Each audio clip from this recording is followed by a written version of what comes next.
Anda kembali di CNN Indonesia Prime News, saya Reinhard Sirait. Setelah kemunculan koalisi aksi menyelamatkan Indonesia atau KAMI yang dimotori oleh Din Syamsuddin, kini muncullah Kerapatan Indonesia Tanah Air atau KITA yang berisi ex-relawan Jokowi Maruf Amin. Lalu apakah munculnya KITA sebagai bentuk mendowngrade pihak yang kritis terhadap pemerintah atau hanya sebagai bentuk untuk demokrasi? Kita akan bahas malam hari ini setelah kami terbitlah KITA. Nah, sebetulnya gerakan-gerakan ini untuk siapa digelorakan belakangan ini atau dibentuk ya kepada publik? Kita akan bahas malam hari ini.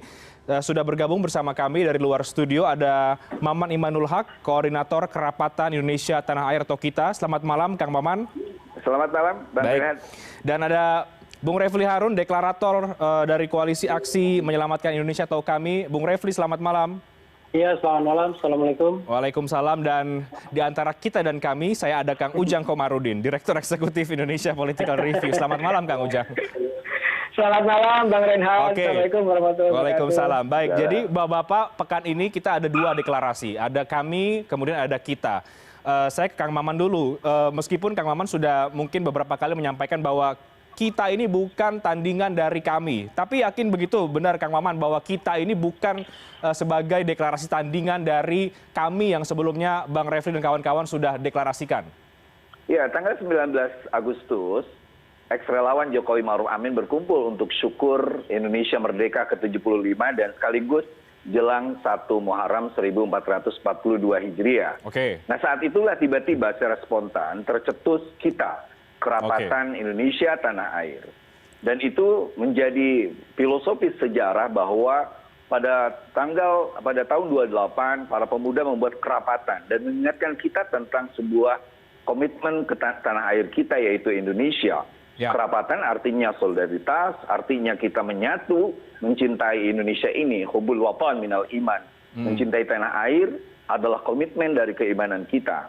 Nah, ketika itu dideklarasikan, tidak ada terbesit sedikit pun kita ingin menandingi teman-teman yang deklarasi kami. Tapi kami berpikir bahwa kita ingin mengukuhkan kembali bahwa tidak perlu ada kami, tidak perlu ada kamu, tapi kita. Kita Indonesia. Nah, tidak perlu ada kami, tidak perlu ada kamu. Ini bisa jadi kemudian ditangkap sebagai sindiran juga nih Kang Maman. Tidak perlu ada kami. Sementara kan kami sudah dideklarasikan begitu. Bukan seperti itu maksudnya Kang Maman. Itu bagaimana? Dalam alam demokrasi boleh-boleh saja kita menafsirkan apapun. Ya. Tetapi tentu kami sebagai anak-anak muda ingin melihat para sesepuh itu mampu menjadi seorang negarawan. Makanya reposisi kami di KITA ini ada 3. Pertama, mentransformasikan ex-relawan Jokowi Maruf Amin. Setelah Jokowi Maruf Amin terpilih, maka kita harus mentransformasikan menjadi relawan Indonesia, menjadi garda Indonesia. Nah, yang kedua, kita pun ingin menegaskan kembali bahwa sesungguhnya hari ini Indonesia membutuhkan kebersamaan menghadapi pandemi dan kemungkinan resesi. Maka tidak perlu ada yang mengklaim sebagai kami dan menafikan orang lain yang sudah bekerja. Orang lain yang saya maksud adalah pemerintah, DPR, MPR, DPD, dan tentu masyarakat. Kedisiplinan masyarakat, kesadaran kita bahwa pandemi ini bahaya dan kita harus berhadapan, itu menjadi komitmen. Maka tidak perlu ada kami.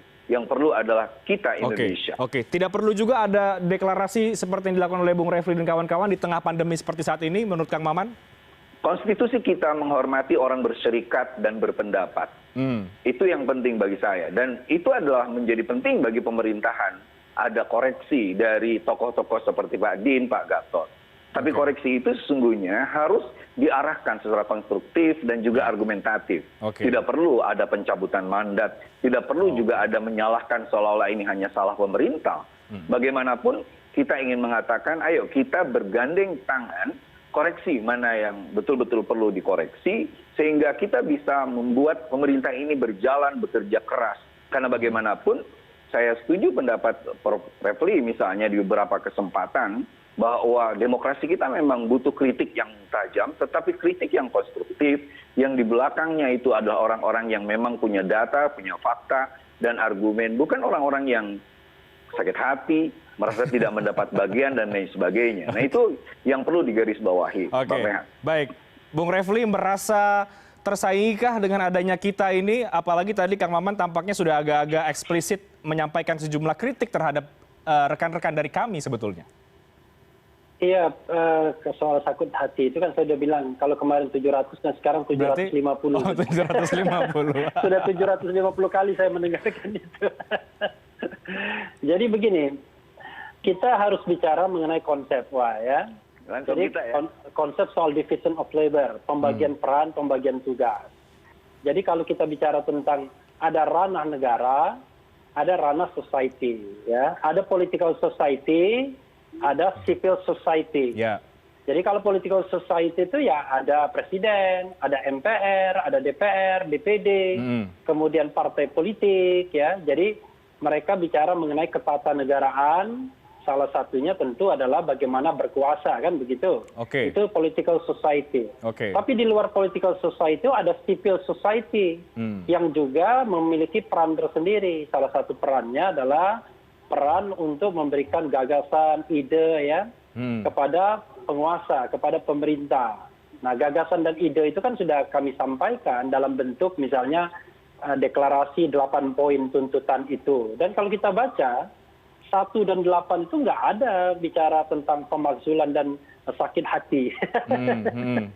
Kan bicara justru kita back to our principle, yaitu Pancasila dan Undang-Undang Dasar 1945, dan bagaimana mengenforce peran penyelenggara negara, tidak hanya presiden, tapi juga MPR, DPR, DPD, dan lain sebagainya. Begitu. Oke, tapi kan dari poin-poin 8 ini dari kami kan mendesak penyelenggara negara, khususnya pemerintah, DPR, DPD, MPR untuk menegakkan penyelenggaraan pengelolaan negara, bla bla bla. Menuntut pemerintah agar bersungguh-sungguh menanggulangi pandemi COVID-19. Menuntut pemerintah bertanggung jawab mengatasi resesi ekonomi untuk menyelamatkan rakyat miskin. Poin-poin ini kan tampaknya jelas sekali. Intinya adalah memang berseberangan dengan kebijakan pemerintah saat ini. Bahkan kalau kita lihat komposisi orang-orangnya pun, ya bahasanya tadi Kang Maman, jangan-jangan ini bersakit hati begitu. Ini udah saya dengar ke 751 kalau begitu. Jadi coba lihat, baca 8 poin itu, di mana yang berseberangan dengan pemerintah. Justru semua poin itu meminta pemerintah. Ya mungkin bahasanya ada bahasa meminta, ada bahasa menuntut, itu kan variasi bahasa. Tapi semuanya itu dikembalikan kepada penyelenggara negara. Tidak ada minta misalnya rakyat Indonesia melakukan people power agar meremove pemerintah, menggantikan, enggak kan. Jadi kalau kita lihat, coba bacalah 1 sampai 8 poin itu, justru kita ingin menegakkan apa yang menjadi komitmen bersama kita dengan landasan Pancasila dan Undang-Undang Dasar 1945. Kalau ada penyimpangan misalnya dalam hal penegakan hukum, ya kita ingin kembali. Penegakan hukum itu jangan sampai ada mafianya, ada diskriminasinya, dan lain sebagainya. Jadi peran mengingatkan itu adalah peran civil society, dimanapun di dunia ini selalu ada yang namanya civil society selain political society, begitu. Dan saya pribadi malah menyambut baik kehadiran kami. Ada juga kalian, walaupun dideklarasikan cuma 1 orang saja.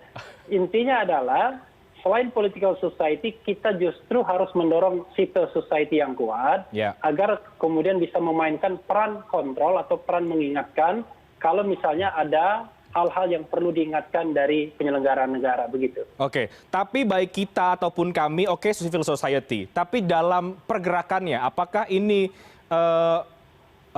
political movement atau justru moral movement sebetulnya? Apa sih nilai-nilai yang diperjuangkan oleh Anda berdua antara kita dan juga kami ini? Mungkin Kang Maman dulu deh.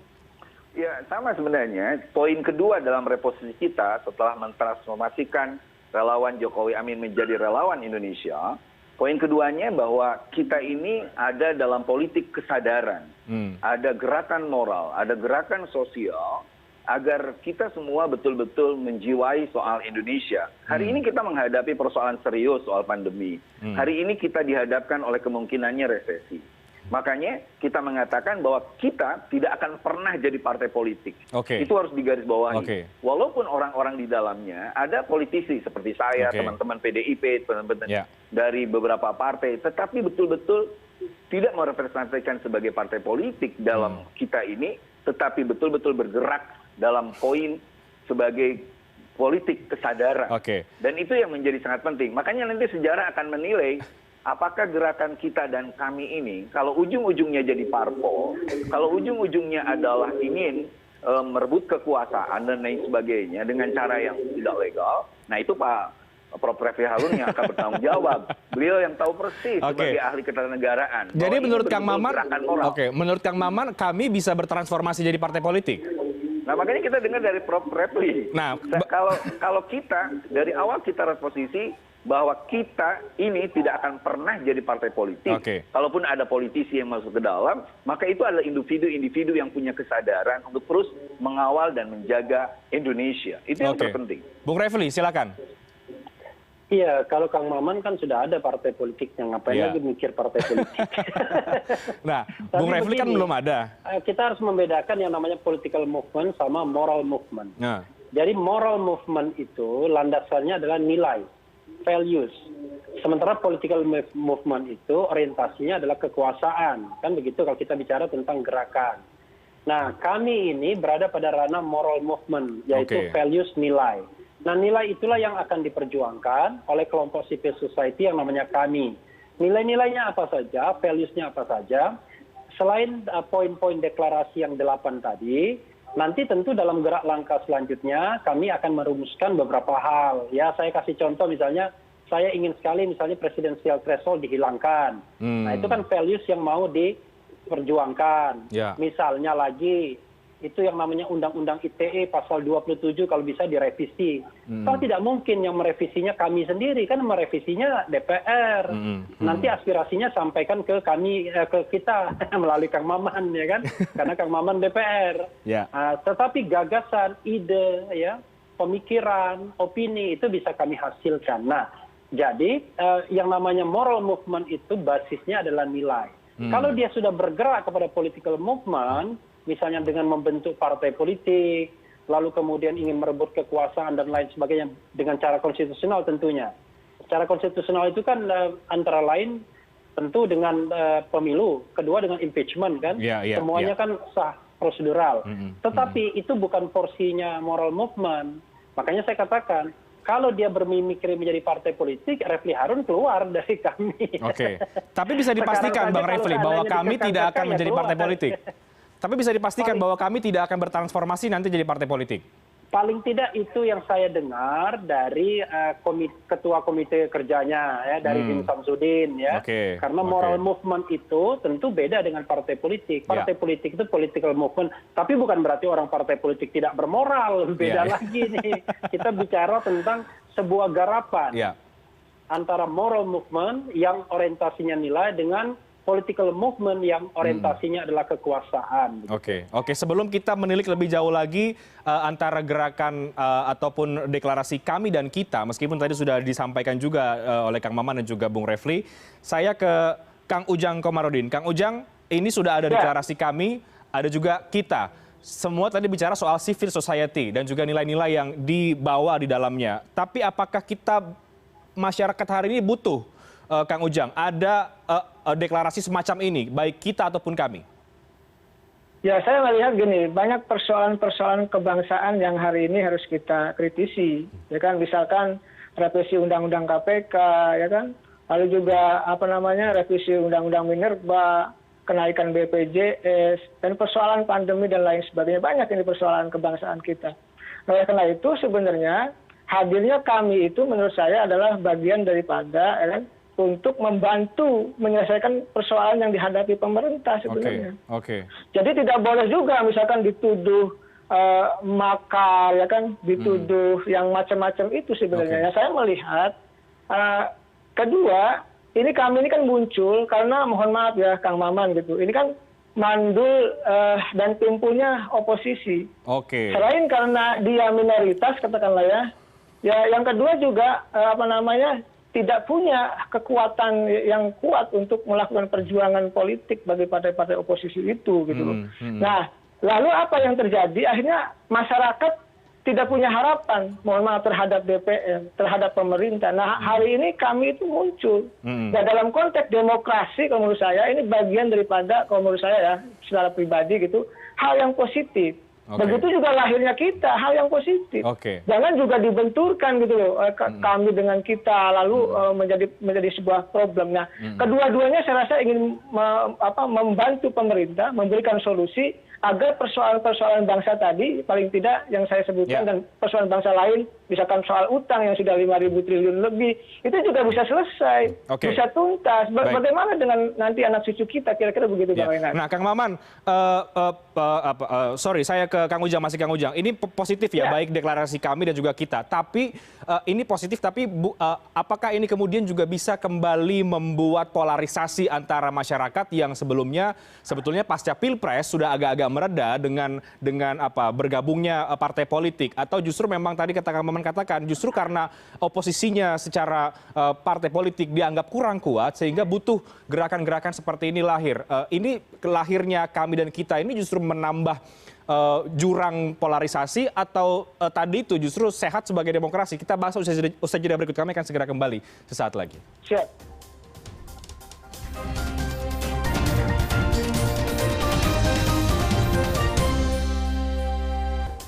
Baik, sebelum ke kami dan ke kita, ada Kang Maman dan juga Bung Refli, saya ke Kang Ujang lagi. Kang Ujang, ini sehatkah tadi untuk demokrasi? Oke, ada check and balances kira-kira begitu. Tapi di sisi lain, apakah ini juga sebetulnya dalam kondisi seperti saat ini membuat kembali jurang polarisasi tidak? Bahwa ini ada kami, ada kita, apalagi isi-isinya adalah sebetulnya orang-orang lama yang kemarin di Pilpres juga cukup sibuk kan sebetulnya? Tidaklah.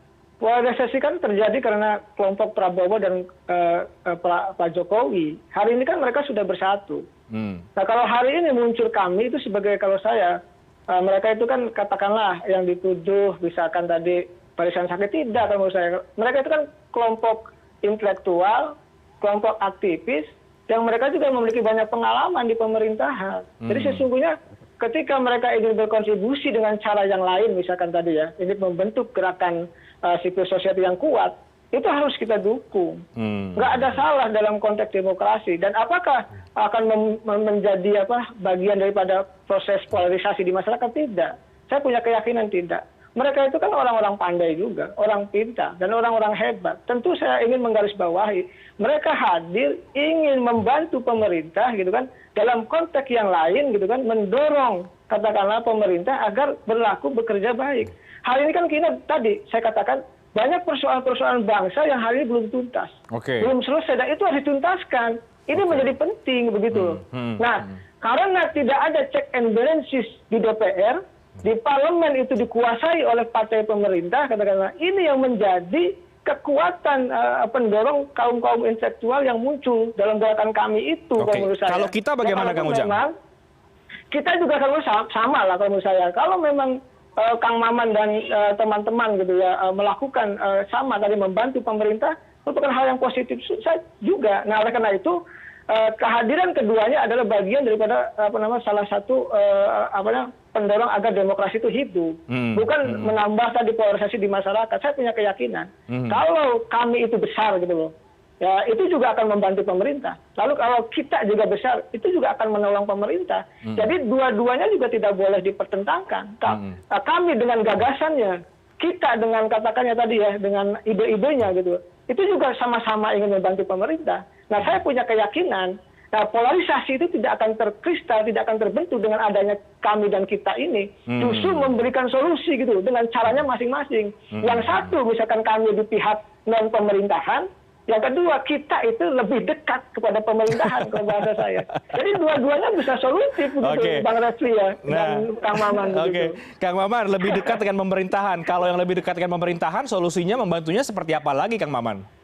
Ya, kita sebenarnya tetap mengkritisi pemerintahan. Tapi cara kita mengkritik tentu dengan cara kerja. Bukan sekedar demo, bukan hanya prihatin, bukan hanya dengan kata-kata pembelahan dan lain sebagainya. Nah, itulah yang sebenarnya pada reposisi ketiga kita ingin mengatakan kita ini menjadi teman sejati bagi siapapun yang mengawal tujuan kita berbangsa dan bernegara. Nah, makanya agenda-agenda kita secara keseluruhan itu lebih kepada bagaimana merajut kembali semangat kebersamaan untuk menghadapi pandemi. Misalnya besok saya di Medan ada 10 orang akan mengukuhkan kembali komitmen dan tetap dengan semangat. Kita datang ke Jogja, dan kita mengadakan Zoom tiap hari Rabu, webinar dan sebagainya tentang ketahanan pangan, tentang bagaimana pariwisata berbasis komunitas, tentang bagaimana kita hari ini menggerakkan pertanian lewat berbagai hal, termasuk para santri pesantren bergerak. Ada beberapa pendeta ikut serta, dan ini menurut saya menjadi sangat penting bagi kita, karena bagaimanapun demo itu sesuatu yang tidak perlu. Hari ini adalah bagaimana memberi masukan pemerintah dengan kerja yang jelas dan masyarakat akan kuat. Oke, Kang Maman, saya ingin Kang Maman tanggapi dulu dong. Ini ada 8 poin tuntutan dari kami yang kemarin sudah dibacakan. Mungkin Kang Maman juga sudah baca ya. Apa tanggapan dari kita, dari Kang Maman terhadap poin-poin yang dilontarkan oleh teman-teman dari kami? Sekali lagi kita mengapresiasi ya, 8 poin yang diusulkan oleh kami. Cuman ada 2 poin yang sedikit mengganjal. Oke, poin apa Kang Maman? Berlebihan. Satu soal bahwa seolah-olah pandemi ini adalah salah pemerintah dalam penanganannya. Padahal kami misalnya kita di DPR terus mensupport pemerintah, baik itu dari regulasi atau anggaran. Nah, kita pun melakukan edukasi di tengah masyarakat agar mereka tetap disiplin, memakai masker, menjaga kesehatan. Kita pun masuk ke pesantren-pesantren, termasuk juga ke daerah-daerah lewat jaringan relawan-relawan kemarin itu, untuk lalu membuat apa yang disebut dengan komunitas-komunitas belajar, menyiapkan WiFi yang gratis, yang itu hari ini belum bisa dilakukan oleh pemerintah secara keseluruhan. Nah, poin kedua yang kita kritisi dari usulan teman-teman kami itu adalah soal bagaimana mendesak DPR, MPR, DPD. Seolah-olah kita tidak bekerja, padahal saya adalah badan anggota kajian di MPR, mengkaji bagaimana dampak dari pandemi. Ada badan kajian yang membahas tentang desa, tentang cipta kerja dan lain sebagainya. Ini ingin mengatakan bahwa hari ini pemerintah, DPR, MPR sudah bekerja. Tinggal hari ini kita pun semua bekerja keras menghadapi pandemi dan kemungkinan adanya resesi. Dan saya yakin Indonesia akan bisa menghadapi pandemi dan juga tidak akan sampai resesi. Beda misalnya dengan Korea, dengan Singapura, karena kita masih ada prinsip gotong royong. Kita masih ada kekuatan ketahanan pangan lewat kearifan-kearifan lokal. Dan itu menjadi penting bagi kita. Oke, jadi ada 2 poin yang tadi Kang Maman highlights ya dari 8 poin yang dituntutan yang disampaikan oleh kami ya, Kang? Betul, betul. Oke. Tapi bagaimana bisa memastikan bahwa sebagai organisasi yang bahasanya Kang Ujang tadi dekat dengan pemerintah, ini bisa kritisi, Kang Maman? Loh, kita terus mengkritisi pemerintah. Misalnya kita melakukan ketahanan pangan lewat mengumpulkan pesantren-pesantren, ada yang namanya pertanian, dan itu untuk mengatakan bahwa pemerintah masih belum maksimal dalam soal ketahanan pangan. Kita pun menyediakan apa yang disebut dengan sanggar-sanggar belajar, meminta agar orang-orang yang tidak memiliki akses internet bisa gabung di kita. Seperti yang dilakukan di beberapa relawan, seperti di Jogja dan lain sebagainya. Itu kan membantu pemerintah terus mengkritisi bahwa pemerintah kita punya birokrat yang masih lelet, maka perlu ada reformasi birokrasi, data dan juga data yang masih amburadul, perlu validasi data. Makanya di kita ada khusus gugus karsa yang mengurus soal validasi data, memberikan masukan ke pemerintah sehingga jalur bansos, sehingga jalur bantuan-bantuan di pandemi ini, sehingga jelas kalau pemerintah top down, maka kita ada button up, selalu memberikan respon untuk memperlihatkan ini loh orang miskin yang belum kebagian, ini loh kelompok orang yang tidak menerima bantuan dari pemerintah. Dan itu lebih konstruktif. Pemerintah pun butuh sebenarnya masukan dari masyarakat sehingga betul-betul seluruh bantuan itu sampai kepada sasaran. Oke. Bung Refli, 2 poin tadi yang disoroti oleh Kang Maman dari tuntutan kami, tanggapan dari Anda, Bung Refli? Ya, ini ada kerancuan berpikir ya, kerancuan paradigmatik ya. Yang kita tuju itu adalah pemerintah, penguasa begitu. Tapi rupanya yang menanggapi adalah civil society yang lainnya. Civil society yang rasa pemerintah juga kan begitu. Nah, menurut saya, ini hal yang ya tantangan juga nanti bagi kami. Tapi begini, saya bicara tentang division of labor ya. Division of labor itu begini, pembagian tugas, pembagian kerja. Jadi kalau misalnya ada kelompok masyarakat yang ingin kerja katakanlah menyalurkan bantuan ke desa-desa, ya silakan. kemudian ada yang juga kemudian membuat database, ya silahkan. Yang mau membantu Kementerian Desa, ya silahkan. Nah, kami tentu dengan porsinya sendiri. Karena kan kami kan tidak memiliki akses kekuasaan seperti halnya kita ya, yang barangkali mudah sekali untuk kemudian mendapatkan fasilitas atau komunikasi dengan kekuasaan. Karena itu menurut saya kalau kita bicara tentang performance, ya mungkin kita dan kami akan berbeda performance-nya. Kalau kita mungkin lebih dekat dengan pemerintah, kalau kami barangkali jauh lebih akan kritis kepada pemerintah. Nah, bagaimana manfaatnya? Manfaatnya itu kalau pemerintah kita baik. Saya baru baca-baca nih Jaksa Pinangki yang terima suap 7,4 miliar. Ini kan masalah di pemerintahan kan? Siapa bilang yang namanya jaksa itu bukan bagian dari pemerintahan? Jadi kalau kita bicara tentang kritis, masih banyak kebobrokan di pemerintahan yang harus kita kritis dengan kuat, dengan keras, tanpa kemudian harus berpikir bahwa kita akan ada gerakan politik. Tapi ini memberikan penyadaran yang kuat bagi kita bahwa mafia hukum, mafia hutan, dan lain sebagainya, itu real terjadi, bukan tidak ada. Jadi masalah kita bukan hanya soal penyaluran bantuan atau COVID-19, tapi bagaimana membuat bernegara yang clean government, ya, good governance begitu.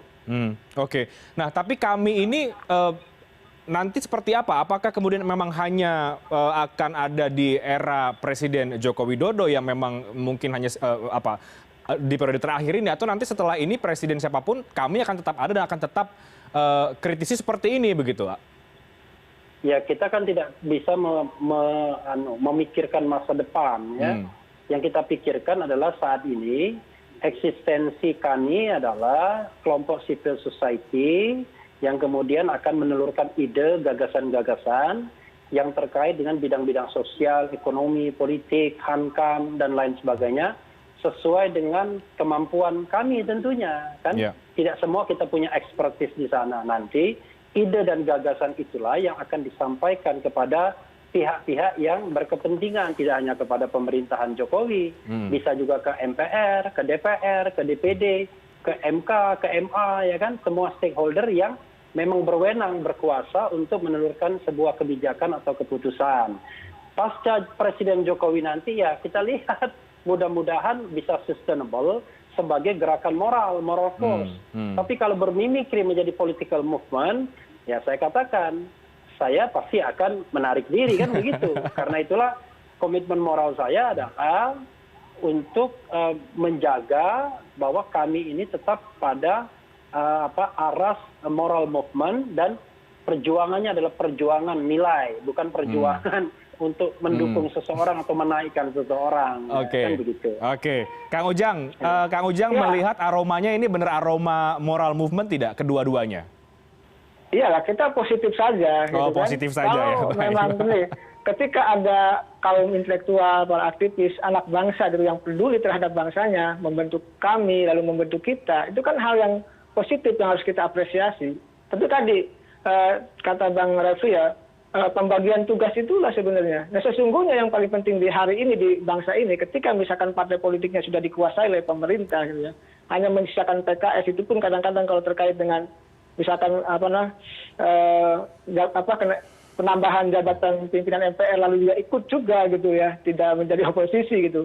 Nah, ini juga kebutuhan kami itu harus hadir di situ untuk sebagai bukan hanya tadi ya civil society yang hanya untuk gerakan moral, tapi juga menjadi gerakan politik. Ya, sesungguhnya kan begini, politik itu kan tidak harus di partai politik, tapi gini, menjadi kelompok penekan gitu. Hari ini kan gini, hari ini jujur saja tidak banyak masyarakat kaum intelektual, aktivis yang berani dengan terang-terangan, ya kan, katakanlah dalam tanda petik ingin mengkritik pemerintah.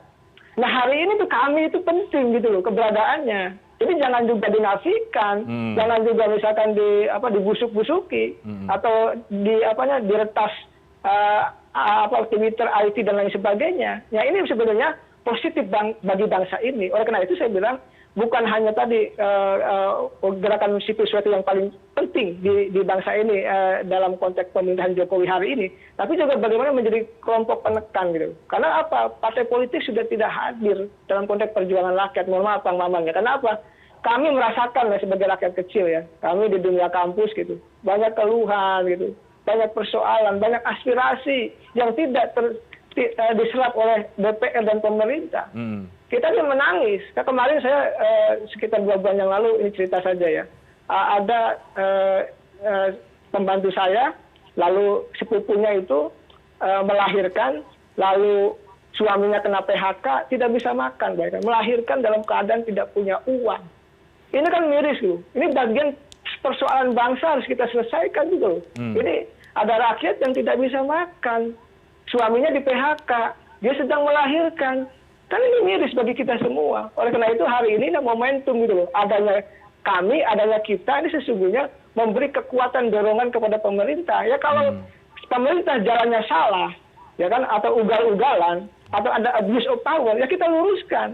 Bukan hanya kami yang bertugas untuk itu, kita semua rakyat Indonesia. Bukan hanya kita juga tadi yang katakan memberi sumbangsi terhadap pemerintah yang dekat itu gitu. Kita semua rakyat Indonesia mengawal bersama-sama proses demokratisasi di Indonesia ini. Kenapa? Bagi saya sering juga diwawancara oleh TV, oleh radio, oleh media online dan sebagainya, merasakan ada persoalan kebangsaan yang tidak tuntas.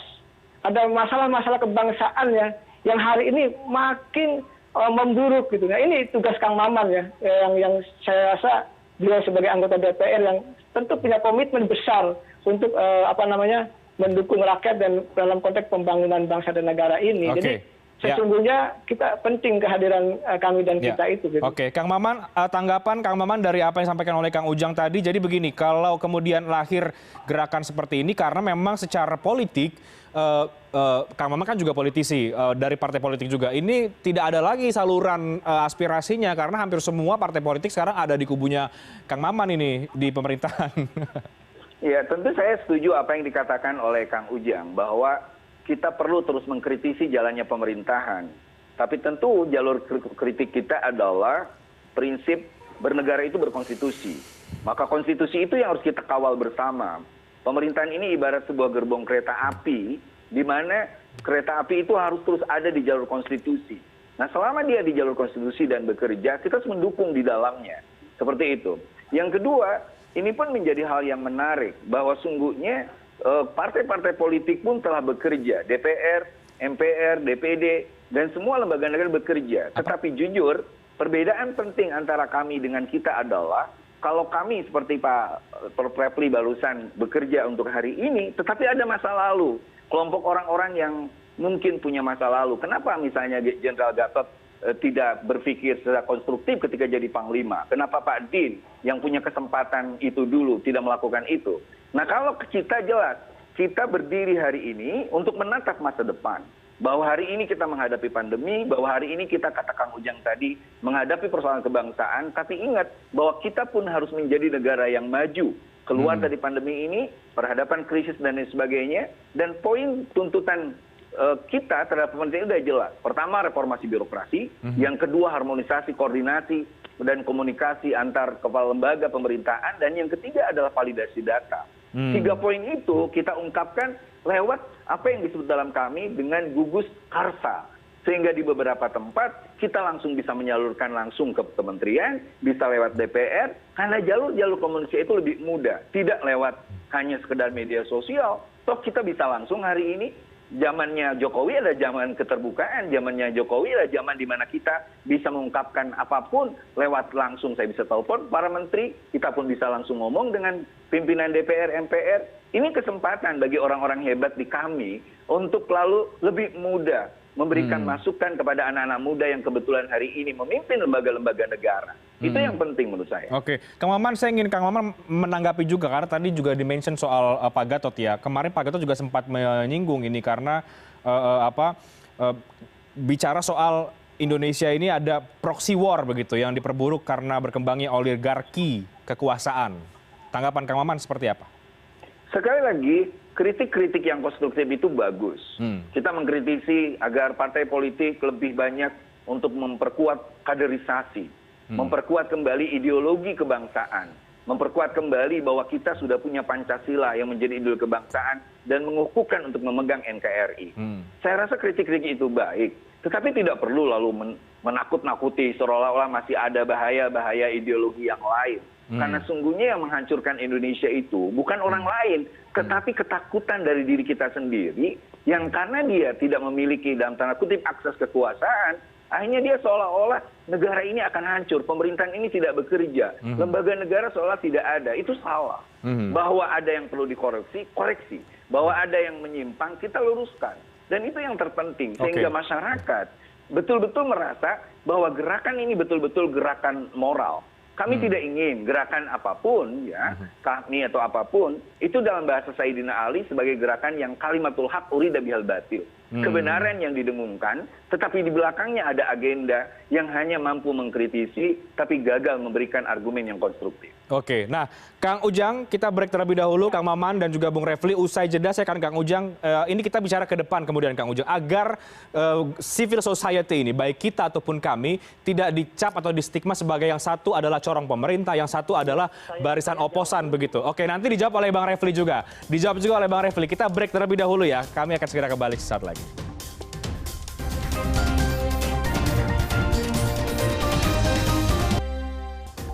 Langsung Bang Refli untuk menanggapi apa yang tadi disampaikan oleh Kang Maman, silakan. Jadi begini, saya merasa heran dengan Kang Maman.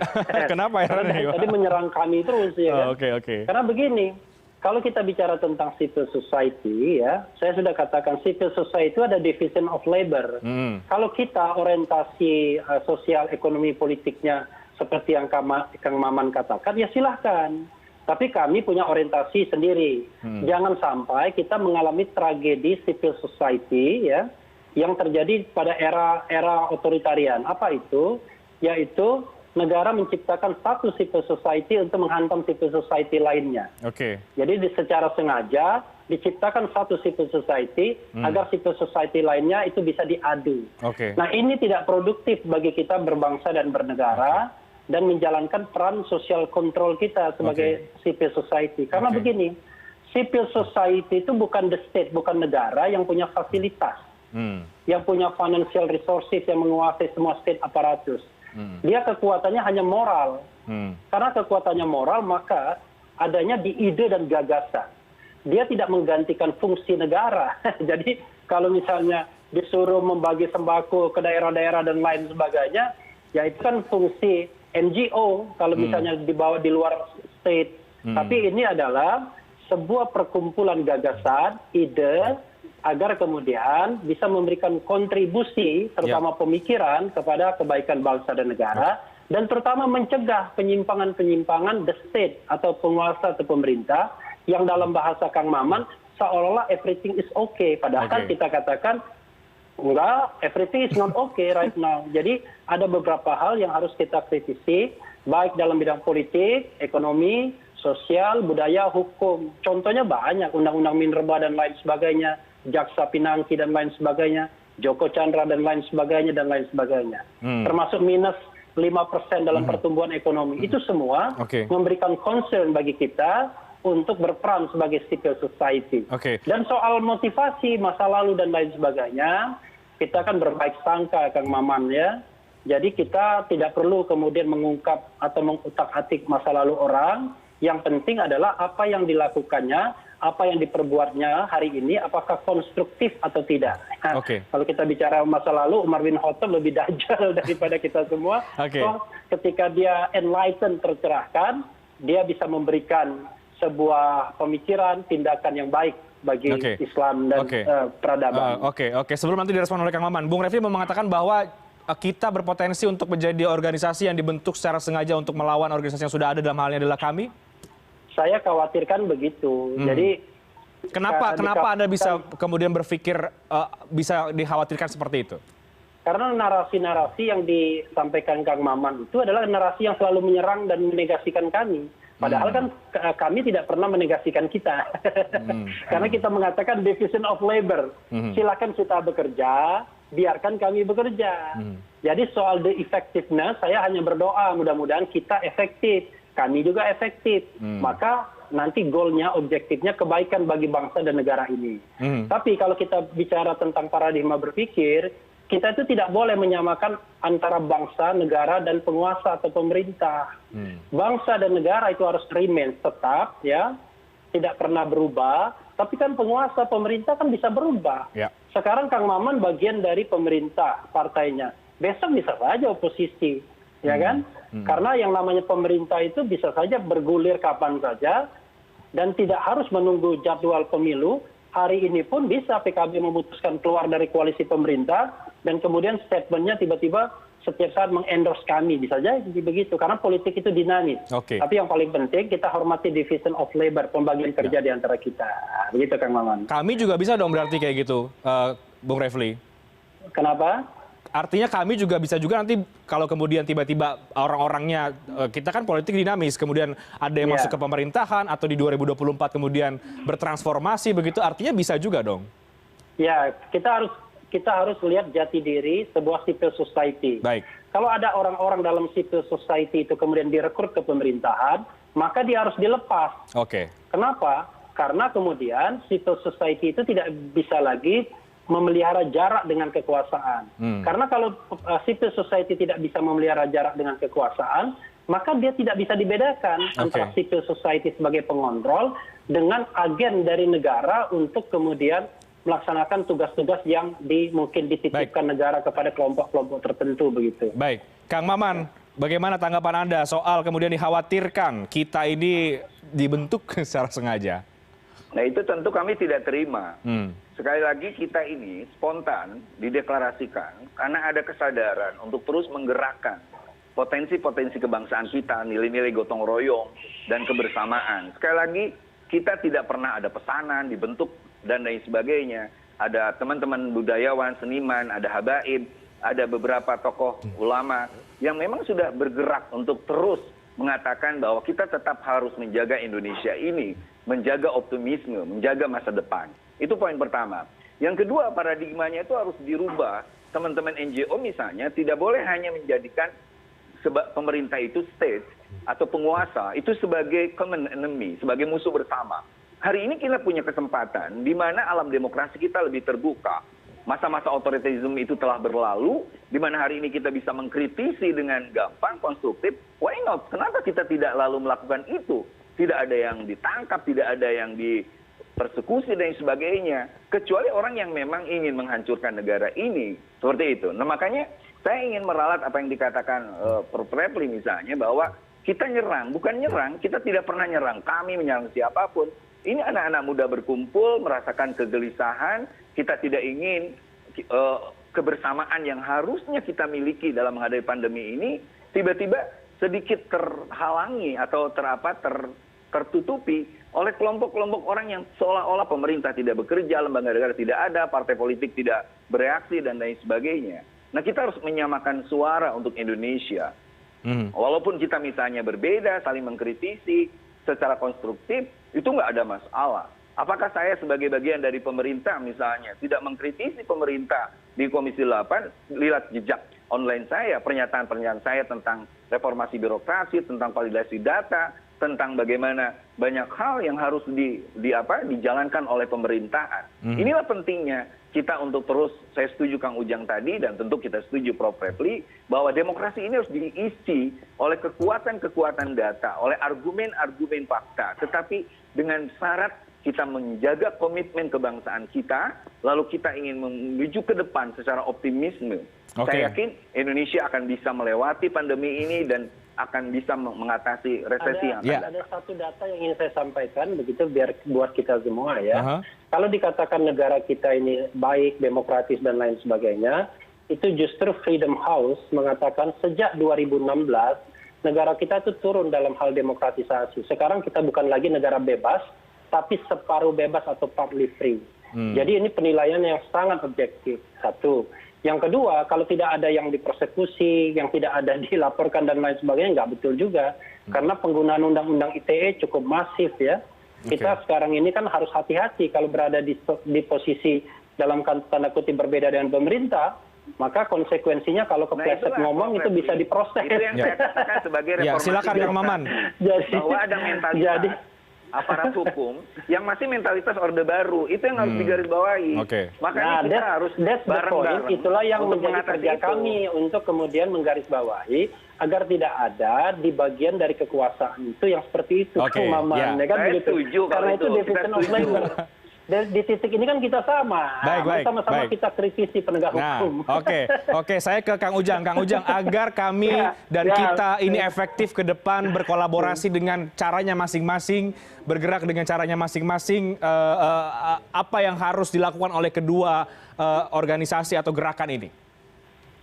Ya, menilai secara objektif saja. Jadi objektif, ketika pemerintah salah gitu kan, lalu tidak sesuai jalurnya, kalau keluar jalur, ya kedua-duanya harus mengkritisi. Jadi jangan sampai ketika pemerintah salah, lalu didukung. Ini kan menjadi persoalan, misalkan kayak yang lalu-lalu lah, revisi Undang-Undang KPK. Itu kan kalau menurut saya salah. Kalau KPK-nya dikubur, dibunuh itu kan. Lalu hari ini pegawainya ASN. Loh, ASN itu kita tahu lah birokrasi. Birokrasi kita sekarang bagaimana korupnya. Lalu isinya KPK ASN. Ya KPK-nya dibunuh. Nah, oleh karena itu, ke depannya tidak ada lagi yang seperti ini gitu loh. Nah, kami itu kita hadir untuk mendukung, menolak yang seperti itu gitu loh. Nah, kalau ke depan gitu ada misalkan undang-undang lain yang tidak berpihak kepada rakyat, lalu misalkan kami ada dalam posisi di rakyat, lalu kita yang juga posisi di rakyat, itu yang kita harapkan dan kita banggakan. Tapi kalau nanti misalkan kaminya ada bersama rakyat, lalu kitanya dalam tanda petik gitu ya, bersama-sama anggota DPR lain mendukung pemerintah, juga kita harus koreksi itu bersama. Jadi mudah-mudahan ke depan kami dan kita jangan dibenturkan, tapi bersama-sama bersinergi untuk mengkritisi pemerintah.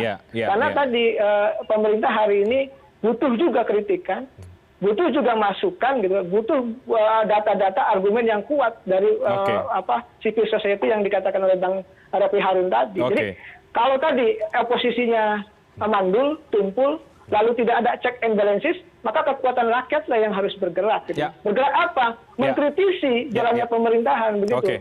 Jadi harus objektif ya. Nah, terakhir deh ke Kang Maman dan juga Bang Refli, singkat-singkat saja supaya tidak ada jurang antara kami dan kita. Apa yang positif dari kami, Kang Maman? Apa yang positif dari kita, Bung Refli? Sebagai sebuah civil society. Sekali lagi, konstitusi sangat menghormati kebebasan berpendapat dan berserikat. Nah, kita akan melihat bagaimana konsistensi. Kita berdoa aja mudah-mudahan kami tetap bergerak mengkritisi pemerintah, kita pun bergerak untuk melakukan edukasi, advokasi termasuk kritis kepada pemerintah. Sehingga nanti waktu yang akan menilai dan publik yang akan menilai siapa yang betul-betul berjuang di Indonesia. Bung Refli. Iya, saya kira kita bicara tentang kebaikan saja ya. Jadi kami memperjuangkan kebaikan menurut versi dia, kita memperjuangkan kebaikan semua. Jadi mudah-mudahan negeri ini bertambah baik dengan banyak orang yang mau berpartisipasi dalam proses bernegara ini. Jadi kami eksis, kita eksis, dan tidak perlu dinilai apakah kemudian nanti mana yang lebih baik. Yang paling penting adalah apakah nilai-nilai yang diperjuangkan itu, baik bersama-sama maupun terpisah, itu menjadi nilai-nilai bersama yang memang untuk kebaikan bangsa ini ke depan begitu. Jadi itu saja saya kira. Oke, baik. Terima kasih banyak Kang Maman, terima kasih banyak Bung Refli, Kang Ujang, terima kasih. Kita akan tunggu ya Kang Ujang seperti apa eksistensi kami dan kita ini, kalau nggak kita bikin kalian ya setelah ini. Baik, terima kasih banyak Kang Ujang, terima kasih Bapak-Bapak sekalian.